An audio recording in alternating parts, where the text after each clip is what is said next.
Welcome again, guys. Good morning. Good morning, everyone. AG. AG, what's up? What are you doing? Mr. Me afraid me can't talk too loud because I don't know how it is. Boy, you know up early, As some me know say you know are the best, trust me.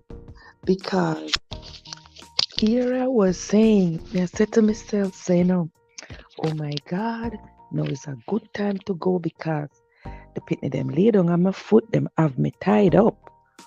But at the best time to go while they are asleep and I am awake. So,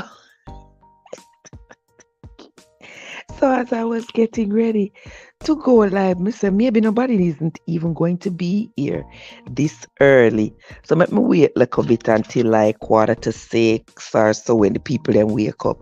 But me say, uno prove me wrong, man. Watch that. OMG.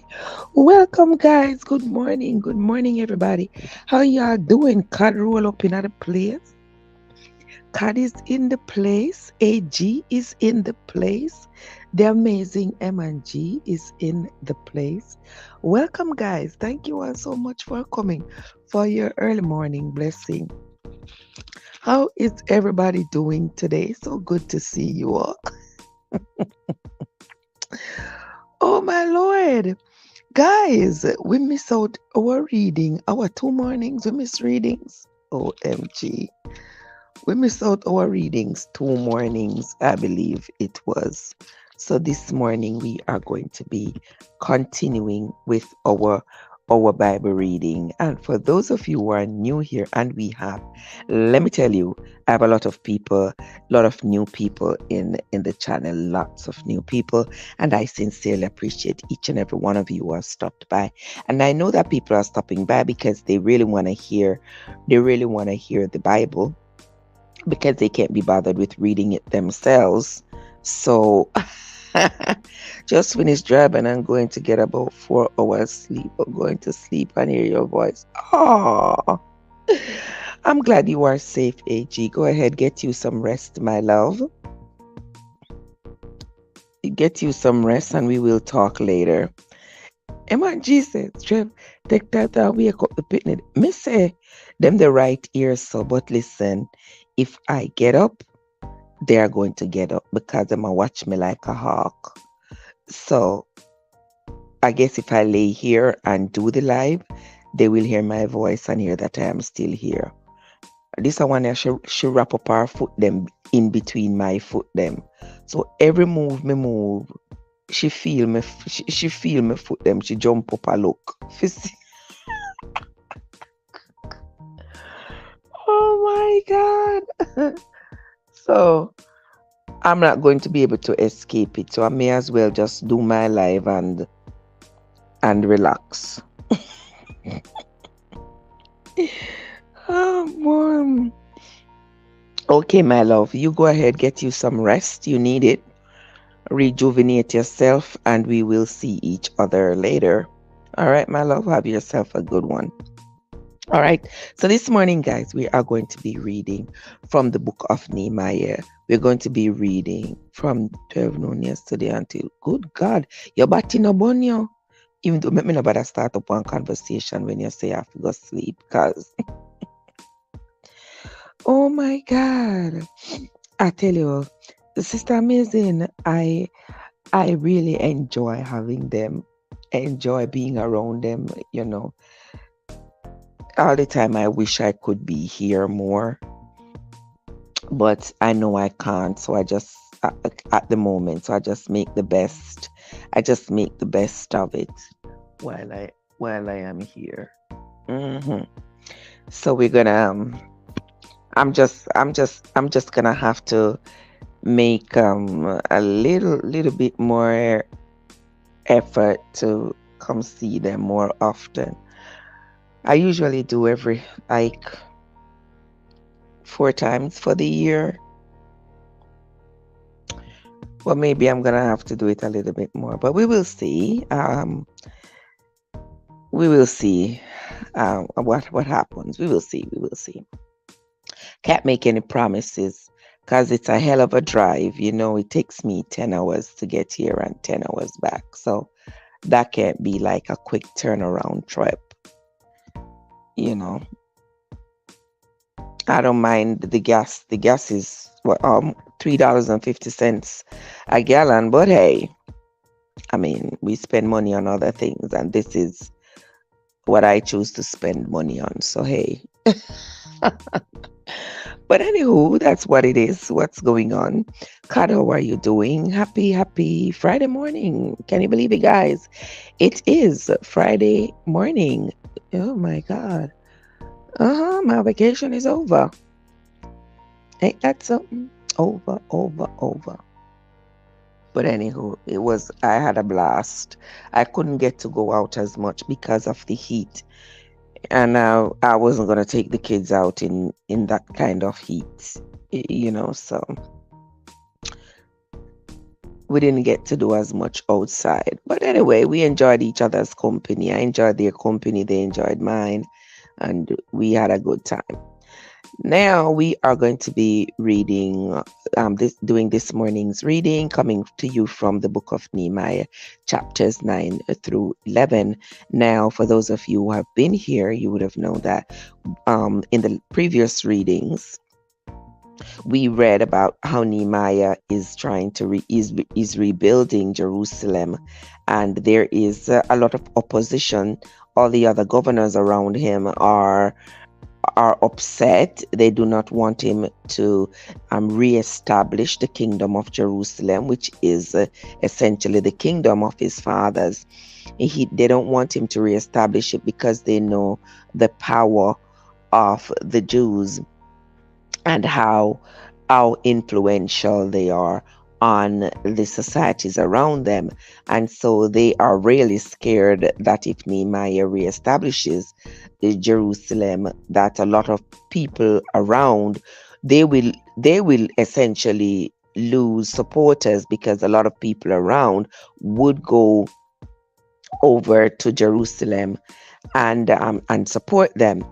But one thing that I wanted to make note of, as it was written in Nehemiah chapter 9, you know that there was a lot of people around who came to help Nehemiah reestablish Jerusalem.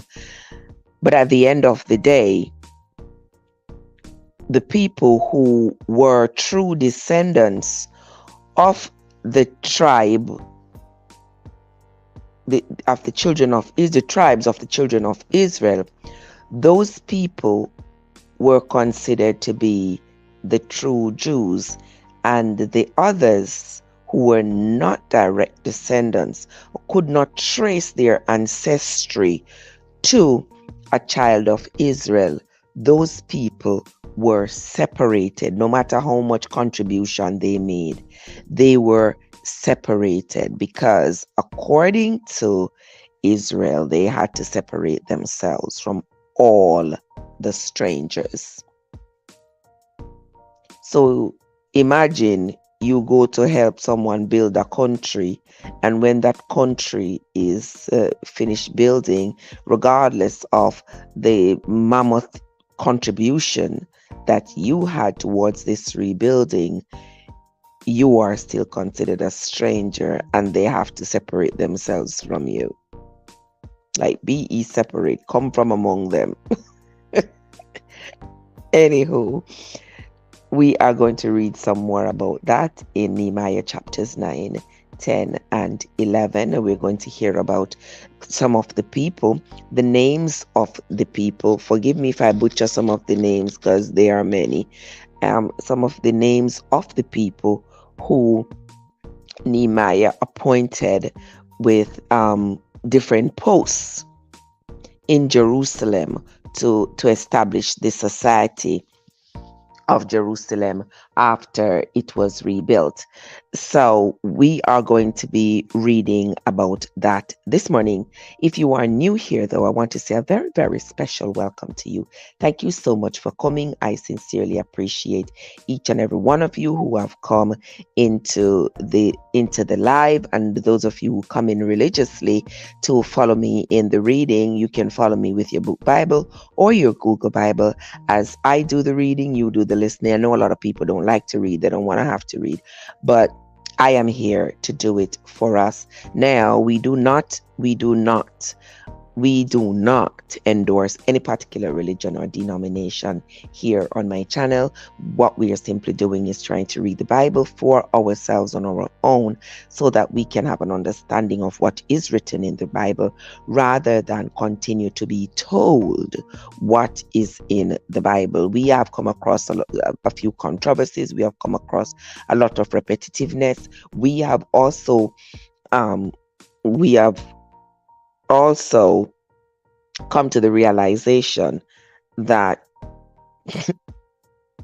the Bible is an account, different persons' accounts of the events that occurred during their lifetimes. There is nothing, say, when people come at you with the Bible, they say everything in the Bible was inspired by God for us to read, for us to live by. And having read the Bible for myself, I have come to the conclusion that that is not true. You can come to whatever conclusion you want to, but I have come to the conclusion that that is not true. There are different people. We will find that in the book of Nehemiah and in the book of Ezra. Nehemiah gives his account. Ezra was alive around the same time. He gives his account, and the Bible even encourages us to go ahead and read some books like the book of Nathan and some other books that were written by people who supposedly written by people who lived around that time. And we have noticed that each person has their own account based on their perspective, their biases, and their style of writing. Everybody have their own perspective on the events that occurred around that time. So that is why I say it behooves all of us to read the Bible for ourselves, get an understanding of what it is about, what it is saying, so that we can be informed when we make decisions and when we try to convince people that that or the other way is the way to go. All right. So let us continue. Enough of my blabbering. Let us continue. We are on to the book of Nehemiah chapter 9. Nehemiah chapter 9. Now in the 24th day of this month of the children of Israel. Now in the 24th day of this month, the children of Israel were assembled with fasting and with sackcloth and earth upon them. And the seed of Israel separated themselves from all strangers. Now you hear that. They separated themselves from all strangers and stood and confessed their sins and the iniquities of their fathers. And they stood up in their place and read in the book of the law of the Lord their God 1/4 part of the day. So the day has 24 hours. So 1/4 of 24 is 6. So for 6 hours, they stood there and confessed their sins to their God. And another 4th part, they confessed and worshiped the Lord their God. Then stood up upon the stairs of the Levites, Jeshua and Bani, Kadmiel, Shebaniah, Bunai, Sherebiah, Bani, and Shanani, and cried with a loud voice unto the Lord their God. Then the Levites, Jeshua and Kadmiel, Bani, Ashabniah, Sherebiah,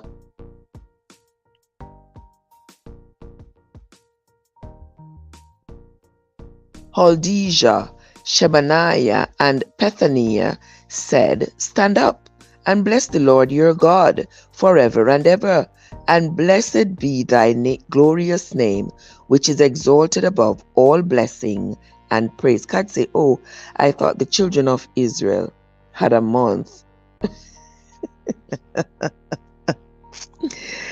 I don't know why you thought that. He said on the 24th day of the well, it says here now, in the 24th day of this month. I guess they're talking about, I think it was, I think it was the month that they spoke of close to the end of chapter 8. So let me take a look here at chapter 8, at the ending of chapter 8, and see which month exactly they were talking about. And it says here in chapter 8 and verse 14, it says, And they found written in the law which the Lord had commanded by Moses, that the children of Israel should dwell in booths in the feast of the 7th month.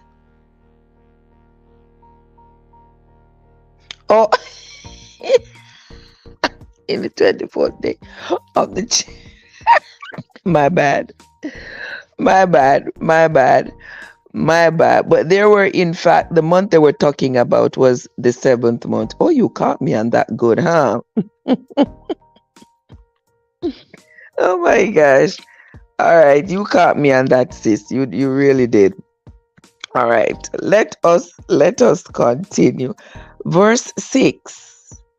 Thou, even thou art Lord alone, thou hast made heaven, the heaven of heavens, with all their hosts, the earth, and all things that are therein, the seas, and all that is therein, and thou preservest them all, and the host of heaven worships thee.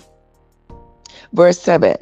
Thou art the Lord the God, who didst choose Abram, and broughtest him forth out of the Ur of the Chaldees, and savest him, and gavest him the name of Abraham. Now, those of you who don't remember Abram. His name was changed to Abraham, so it is the same person.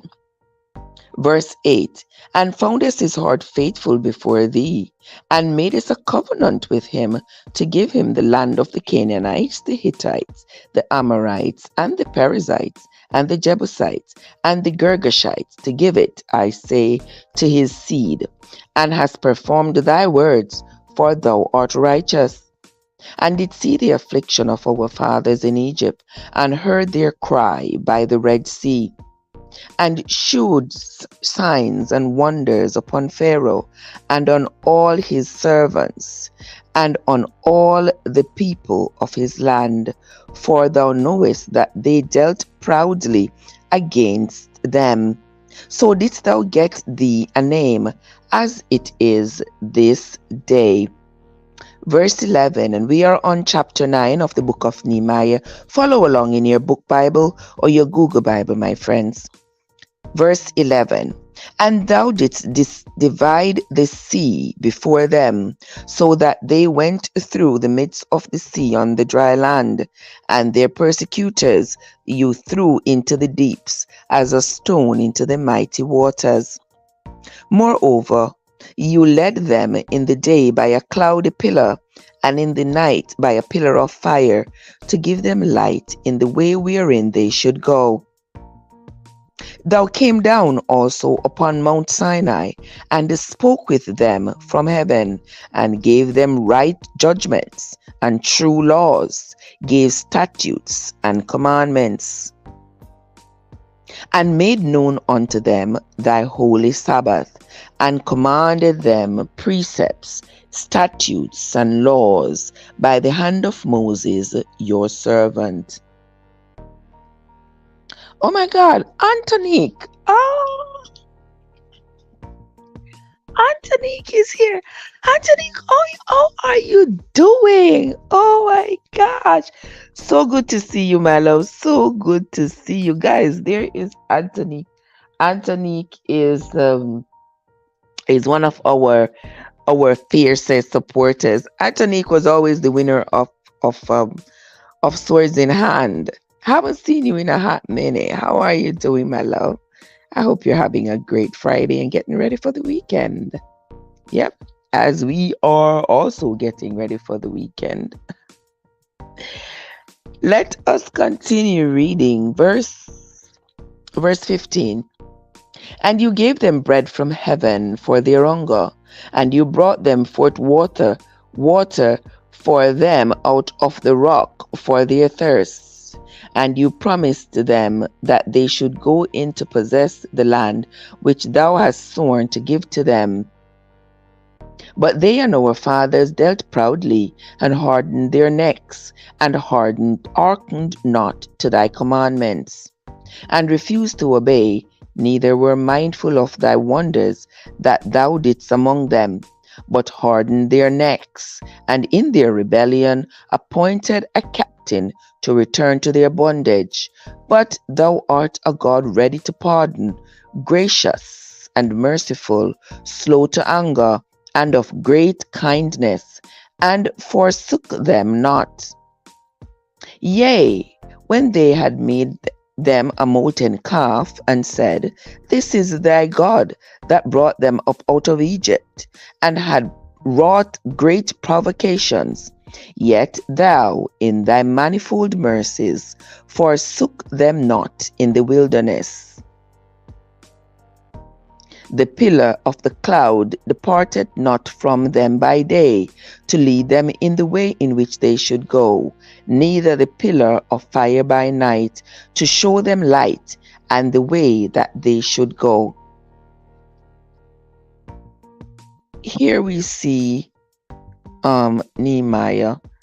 They are sort of praying to their God, and they're saying, we thank you for having been around for us, the children of Israel. We are grateful to you for having brought us out of Egypt, across the Red Sea, into the wilderness, having fed us, provided water for us, and in your manifold mercies, you have not turned your back on us even as many times as we have turned our backs on you. We have been stiff-necked, we have done our own thing, we built ourselves a molten calf, we worshipped it, and with all that, you still remain merciful to us. This is them presenting, sort of rededicating themselves to their God, the God of Israel. Verse 20. Thou gavest also thy good spirit to instruct them, and withheld not thy manna from their mouth, and gave them water for their thirst. Yea, 40 years didst thou sustain them in the wilderness, so that they lacked nothing. Their clothes waxed not old, and their feet did not swell.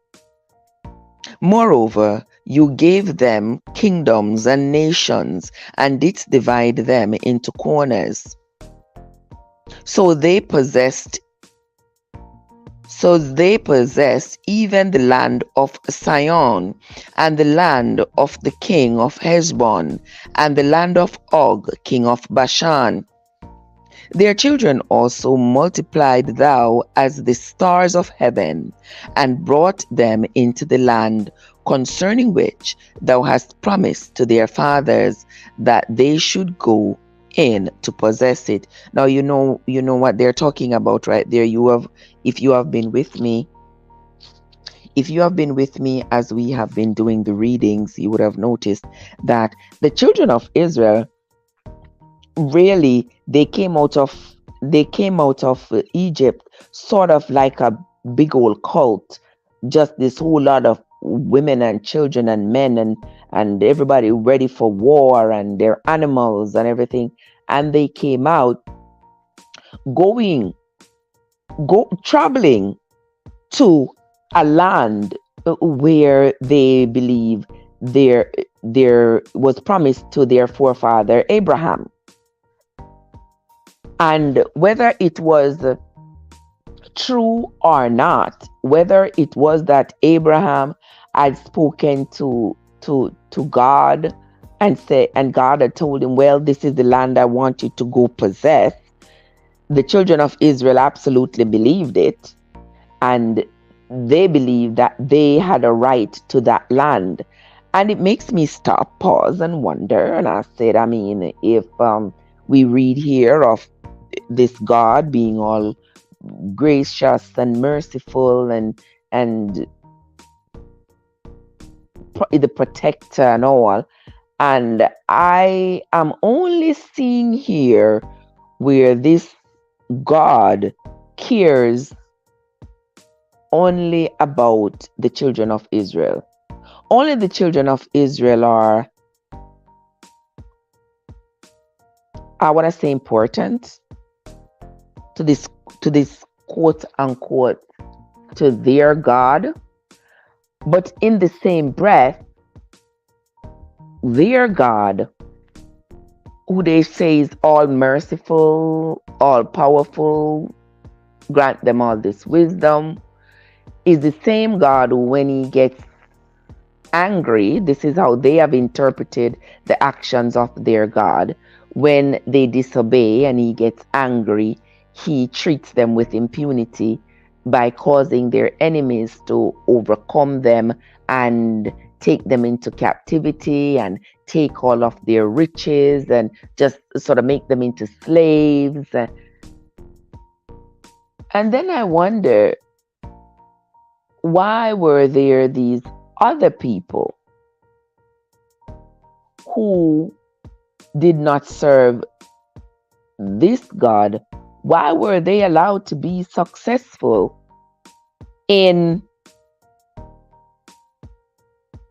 dividing and conquering the children of Israel, who had their God that was all powerful and almighty? There are a lot of questions, my friends. There are lots and lots of questions. I mean, I'm not the only one who asks these questions, and a lot of it we'll never get an answer. It seems to me like a mother having two sets of children, one set for the husband that she loved and another set for the boyfriend that she never really liked. And so she treats both sets of children differently based on her feelings towards their father. But at the same time, she will punish them either way. I don't know. Tell me what you all think, guys. I'm doing good. God is good all the time. I'm working, waiting to be relieved. Okay, my love. All right, you be safe now and have yourself a great day, my love.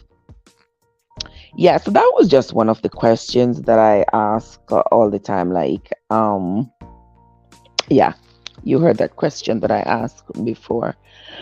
If you have any insights on it, you're free to let me know. If you don't want to say it in the chat, you can always text me or email me some way, somehow.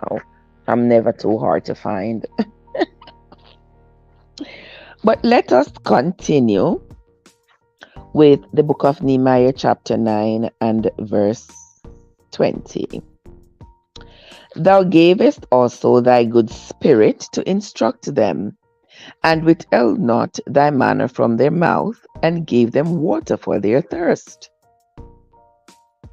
Yea, for 40 years did thou sustain them in the wilderness, so that they lacked nothing. Their clothes waxed not old, and their feet did not swell. Moreover, you gave them kingdoms and nations, and didst divide them into corners. So they possessed the land of Sion, and the land of the king of Heshbon, and the land of Og, king of Bashan. Their children also multiplied thou as the stars of heaven, and brought them into the land, concerning which thou hadst promised to their fathers, that they should go in to possess it. So the children went in and possessed the land, and thou subduest before them the inhabitants of the land, the Canaanites, and gave them into their hands with their kings and the people of the land, that they might do with them as they would. And certainly they did. They slaughtered the men. Some of the places they slaughtered all the men. They took the women and children. And in other places they slaughtered the men, slaughtered the women, slaughtered the children, took the animals and all the gold and silver and everything else that was of value. So they treated different places that they conquered, they treated them differently. And they took strong cities and a fat land, and possessed houses full of all goods, wells dug, vineyards and oliveyards, and fruit trees in abundance. So they did eat and were filled. So this is what they're saying, that this is what their God encouraged them to do, to capture other people's land, slaughter the people and take what they had, because it is their belief that this land was theirs. And I'm saying, with their God being so compassionate, why couldn't he say to them, okay, the land I want to give you, there are people on it already. What we will do is drive them out. Drive them out. Or there are lots more lands. Why don't we get you another land? But no, it just had to be a bloodbath. Take from it what you will, but that's what it was. It's always a bloodbath. Let us continue. And they became fat and delighted themselves in the great goodness. Yeah, you hear that? They delighted themselves. They were so happy in that great goodness, the greatness of the spoils that they were able to take over from all these places that they had conquered and slaughtered the people. Can you imagine somebody coming to your place? Say we live in this little community here, and a whole troop of people come in and say, you know what? The Lord promised our father that this land is ours. So everybody in here, every male in this community, we are going to slaughter them. We are taking all the children and the women, and we are going to take all the animals, and we're going to burn down all the houses, and we go, like, if somebody came to your community today and said that their God told them that this community belongs to them, and for them to take possession of it, they are going to slaughter everybody in the community, how would you feel? How would you take that? Think about it. Think about it. Verse 26. Nevertheless, they were disobedient and rebelled against thee, and cast thy law behind their backs, and slew thy prophets which testified against them, to turn them to thee, and they wrought great provocation. Therefore thou deliverest them into the hand of their enemies, who vexed them, and in the time of their trouble, when they cried unto thee, thou heardest them from heaven, and according to thy manifold mercies, thou gave them saviors, who saved them out of the hand of their enemies. Now, these saviors, when they talk about these saviors who saved them out of the hands of their enemies, you remember David was a great king. He saved them out of the hands of the enemies, because during the time of David, there was peace relatively around, and the enemies stayed in their space, and David stayed in his, and he ruled so much of that area that the Jews really felt safe. And also during the time of Solomon. But after that, it seems like everything sort of went downhill. from the time of Solomon. From Solomon died, it seemed like everything went downhill. Verse 28. But after they had rest, they did evil again before thee. Therefore you left them in the hand of their enemies, so that they had the dominion over them. Yet when they returned and cried unto thee, you heard them from heaven, and many times did thou deliver them according to thy mercies, and testifiest against them, that thou mightest bring them again unto my law. Yet they dealt proudly, and hearkened not unto thy commandments, but sinned against thy judgments, which if a man do, he shall live in them. And that is in brackets that said, which if a man do, he shall live in them. That means if a man sins against the judgments of God.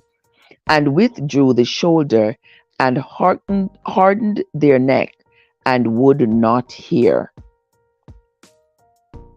Yet many years didst thou forbear them, and testify against them by thy spirit in thy prophets. Yet would they not give ear, therefore gavest thou them into the hand of the people of the lands.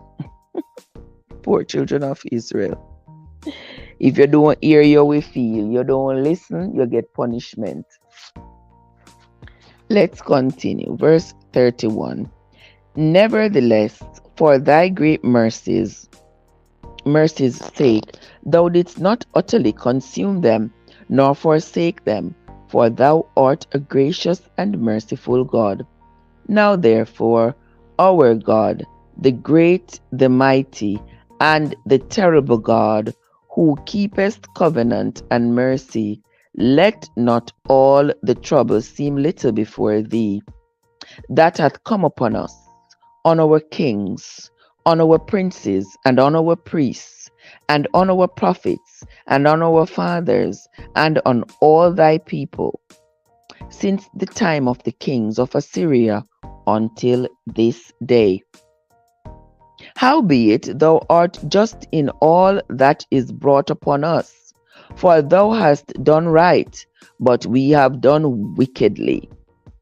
Neither have our kings, our princes, our priests, nor our fathers kept thy law, nor hearkened unto thy commandments and thy testimonies, wherewith thou didst testify against them. For they have not served thee in their kingdom, and in thy great goodness that thou gave them, and in the large and fat land which thou gave before them, neither turned they from their wicked works. Behold, we are servants this day, and for the land that thou gavest unto our fathers to eat the fruit thereof, and the good thereof, behold, we are servants in it. And it yielded much increase unto the kings whom thou hast set over us, because of our sins. Also they have dominion over our bodies, and over our cattle at their pleasure, and we are in great distress. Verse 38, and this is the last verse of chapter 9 of the book of Nehemiah. And because of all this, we made a sure covenant, and write it, and our princes, Levites, and priests sealed unto it. This is the end of the reading of Nehemiah chapter 9. And here we see Nehemiah is sort of rededicating. He's dedicating Jerusalem to the Lord. And he's saying, we acknowledge that we have sinned. We acknowledge that we are a stiff-necked people.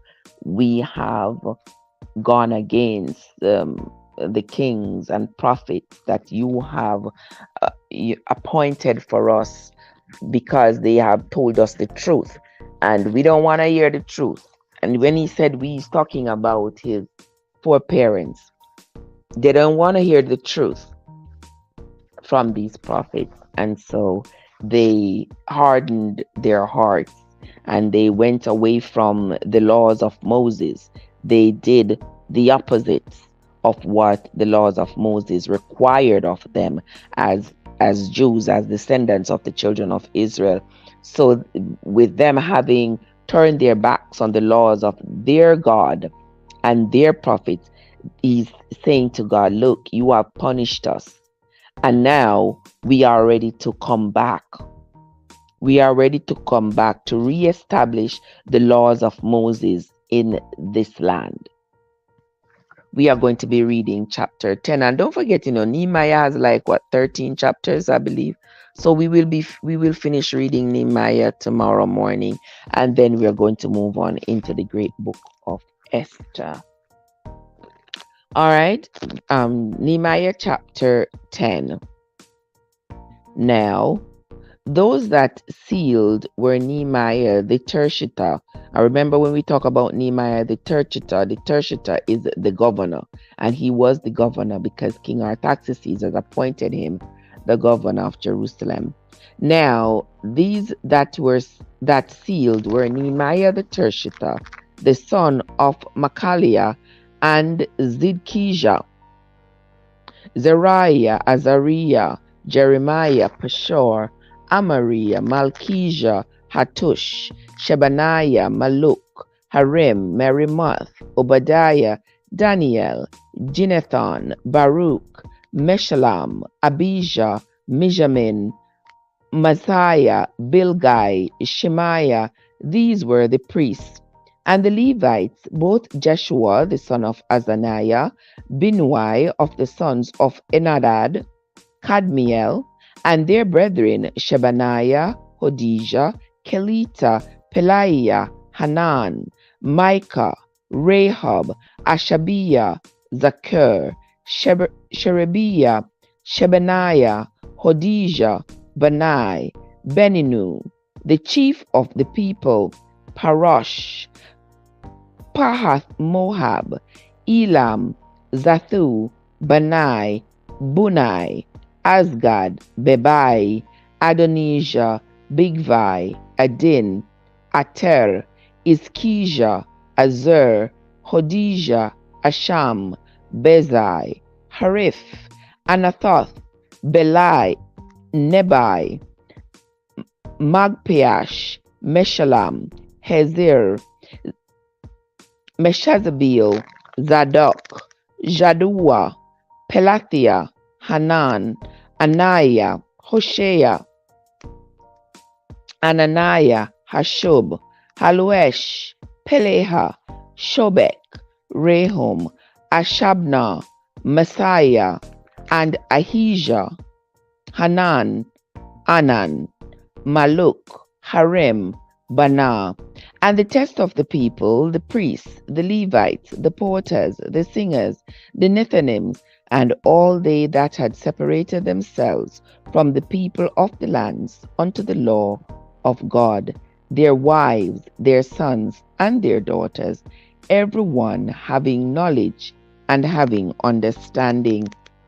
Verse 29, they clave to their brethren, their nobles, and entered into a curse and into an oath to walk in God's law, which was given by Moses the servant, which was the servant of God, and to observe and do all the commandments of the Lord our God, and his judgments and his statutes. Verse 30 of chapter 10, and that we would not give our daughters unto the people of the land, nor take their daughters for our sons. So you hear the community of the Jews has been established, and the laws are being laid down. We are not going to be taking the daughters or the sons of the people around us who are not descendants of the children of Israel.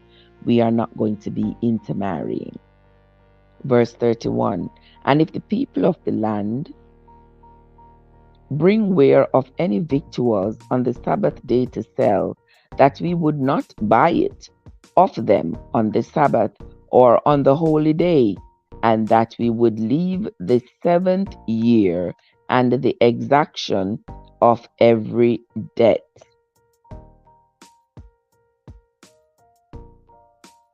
So when you owe somebody, we read of this before.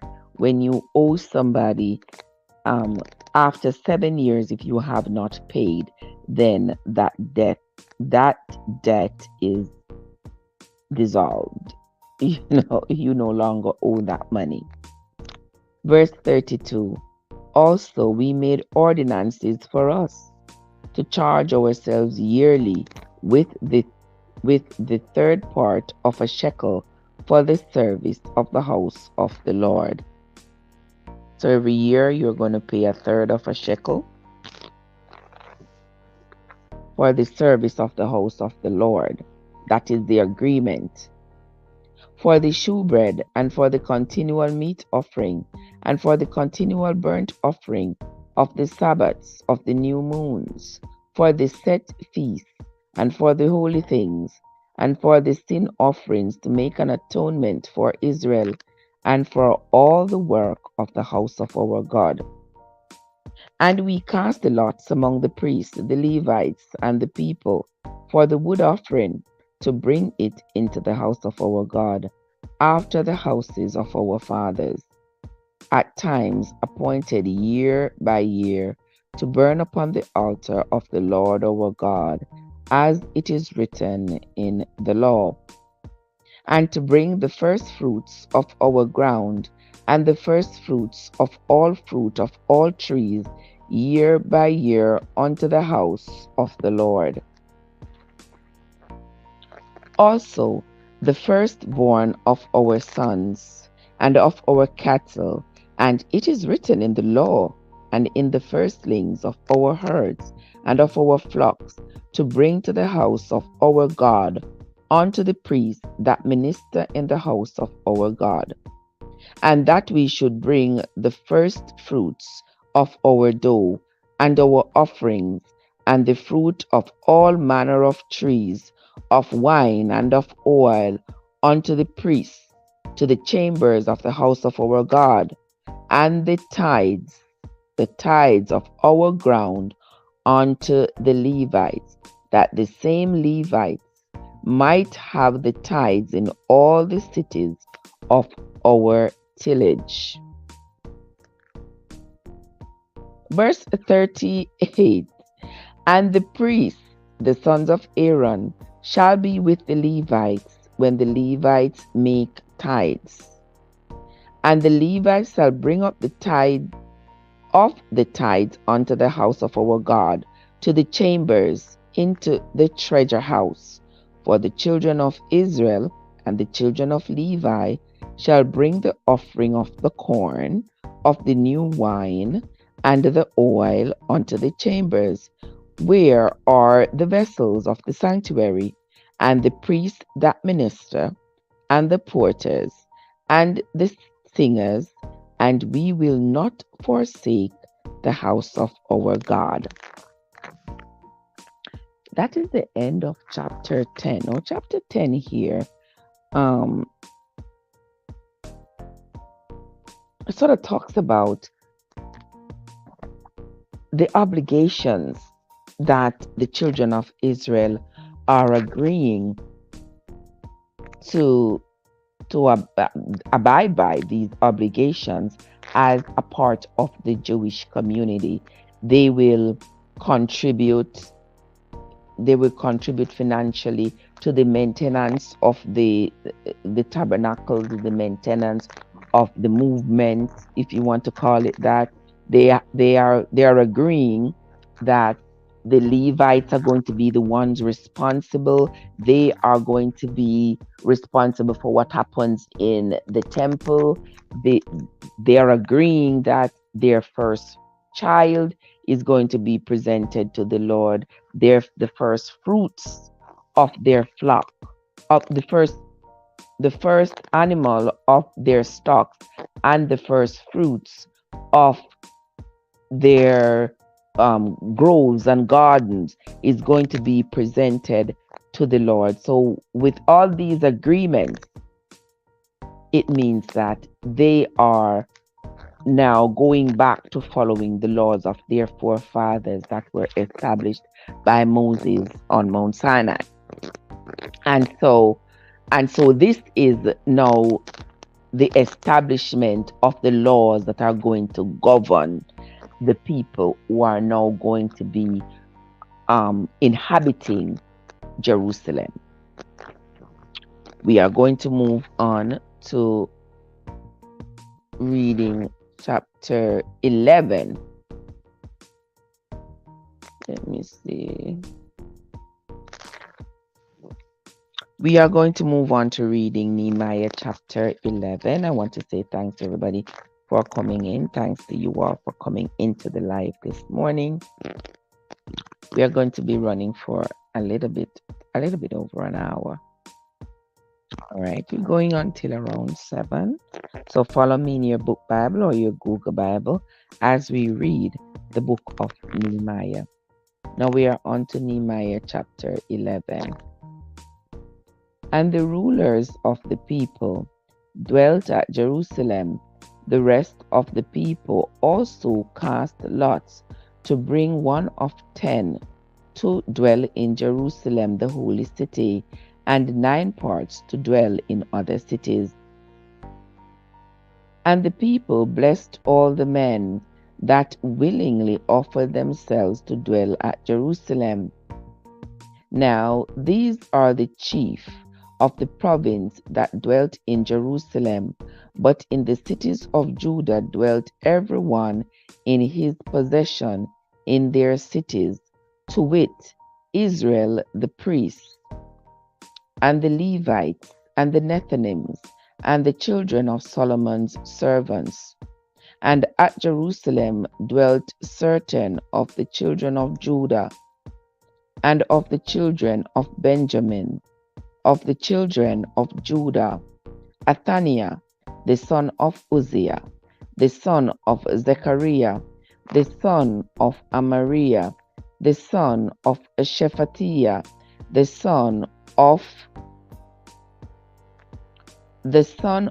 Mahalaleel, of the children of Perez, and Messiah, the son of Baruch, the son of Cholhozes, the son of Hazariah, the son of Adaiah, the son of Jalorib, the son of Zechariah, the son of Shilonai, all the sons of Perez that dwelt at Jerusalem were 468 valiant men. All the sons of Perez. Now you all remember Perez. Perez was one of the children that Tamar had for Judah. Remember, Tamar had a set of twins for Judah. Perez was one of them. So all these men were descendants of Perez, and there was a total of 468 of them who were descendants of Perez, meaning they were also descendants of Judah. And these are the sons of Benjamin: Salu, the son of Meshullam, the son of Joed, the son of Pedaiah, the son of Koliah, the son of Messiah, the son of Ethiel, the son of Jeshiah. And after him Gabai, Salai, 928. And Joel, the son of Zikri, was their overseer. And Judah, the son of Senuah, was second over the city. Of the priests, Jediah, the son of Jerib, Jachin, Seraiah, the son of Ilkiah, the son of Meshullam, the son of Zadok, the son of Meraloth, the son of Ahitub, was the ruler of the house of God. And their brethren that did the work in the house were 822.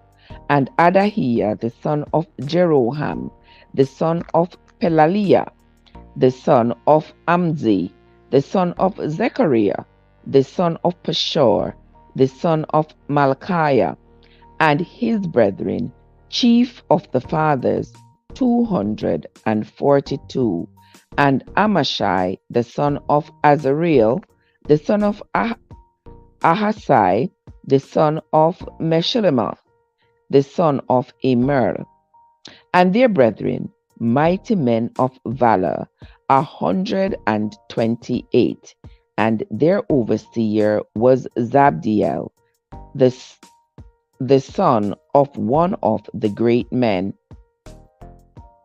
Also of the Levites, Shemaiah, the son of Ashub, the son of Azrikam, the son of Hashabiah, the son of Bunai, and Shabbathiah and Jonabach of the chief of the Levites had the oversight of the outward business of the house of God.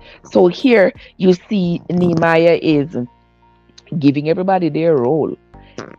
You know, this is what you are going to do. If you are a descendant of Levi, then you know the Levites are the ones who are responsible for the temple. If you are a son of Benjamin, if you are a son of Manasseh, whoever is your descendant, you got to declare yourself.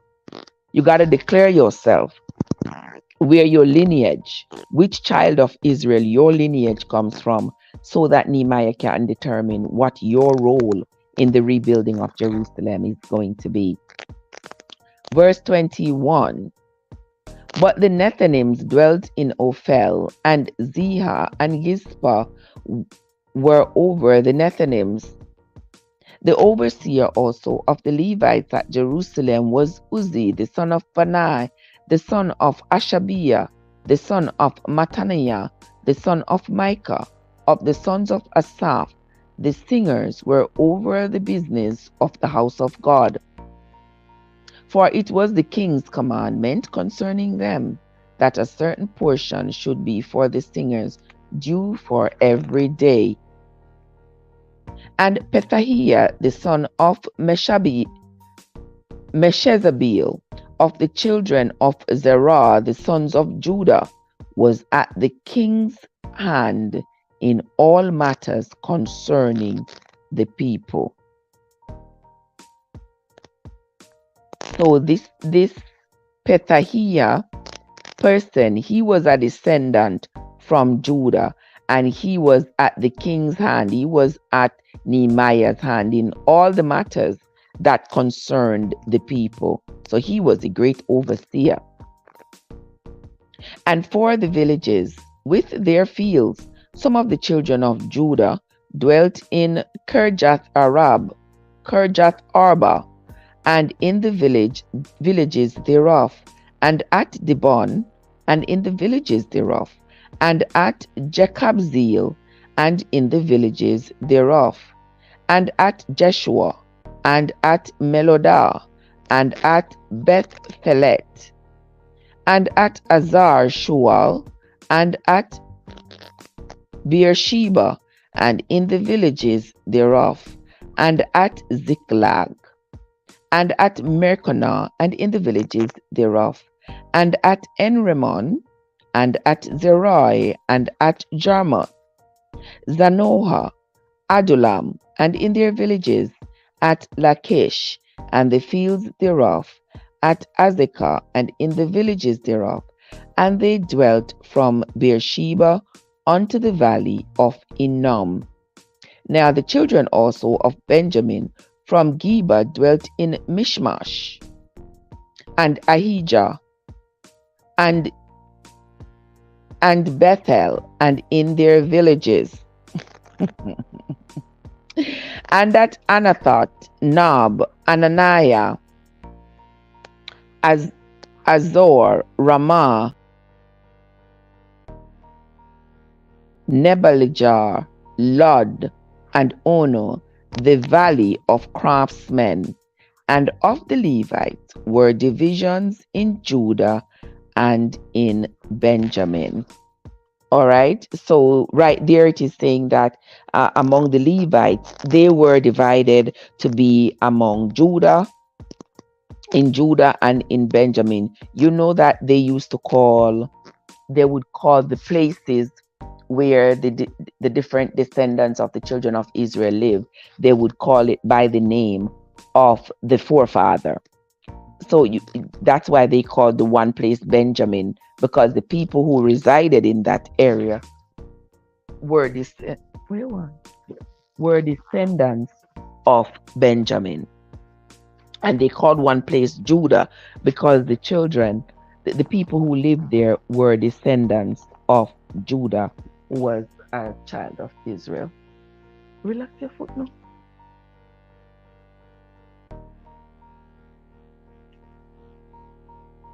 Mine will drop off. Okay. Right. And that, my friends, is the end of the reading for this morning, the end of chapter 11 of the book of Nehemiah. I hope you all were following along with the reading. Now, this particular chapter basically was just telling us about these people, the places that they were from, the places that they were overseeing, and the people they were overseeing, and what they were doing. So when we come back tomorrow, we will finish reading the book of Nehemiah, in which this same sort of narrative will continue, where Nehemiah will continue to talk about the people and where they lived and what they were appointed to do in the rebuilding of Jerusalem, what their role was going to be in the rebuilding and the reestablishing of the Jewish community there in Jerusalem. So when we come back tomorrow morning sometime, we will read chapters 12 and 13, and that will end the book of Nehemiah. I want to say thanks to everybody who came into the live, AG, the amazing MNG, Anthony, Cad, and everybody else who came in. Those are some silent listeners who usually come in. I sincerely appreciate you all. I hope you have been following me in the reading of the Bible, and I hope you all have been enjoying the reading as much as I have been enjoying bringing it to you. So that's going to be it. That's going to be the end of our reading for this morning. We will come back again later on my channel when we do our Friday live later on this morning. We will see each other again. So guys, that's going to be it for now. Until then, until next time.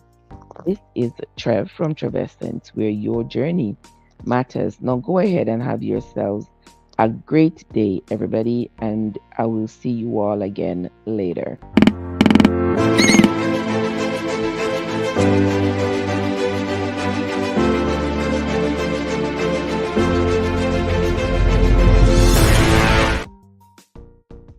Yes, madam.